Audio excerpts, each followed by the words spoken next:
Minun nimi on Nuutisen Katriina ja minä olen muotoilija ja lasitaiteilija. Ja tässä minun takana näet teoksen Talven törröttäjät. Ja tämä teos kertoo toivosta. Ja oikeastaan siitä, että olisi aika hyvä, jos me pysähdyttäisiin katsomaan vähän meidän ympärille joskus ja huomattaisiin se, mikä meidän elämässä meille tuo toivoa. Mie rupesin käsittelemään lasin kautta tällaista talven törröttäjät-teemaa.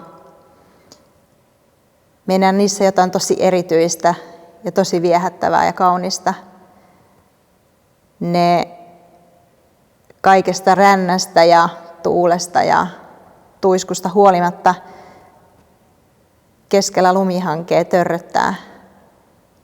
No kauhean näennäisesti herkkiä ja heikkoja ja hentojakin, mutta joku merkitys niillä on, että ne vaan säilyy pystyssä ja vahvoina herkkyydestään huolimatta. Talven törröttäjät teoksessa me on ajatellut, että me haluan toistaa ja monistaa sitä yhtä luonnonkappaletta useita kertoja. Ja jotenkin osoittaa myös sen, että miten suuri ja valtava merkitys sillä on, että on yhdessä. Kun me vaan osataan katsoa meidän ympärille, niin kauneutta ja toivoa on tosi paljon. Pitää vaan osata katsoa.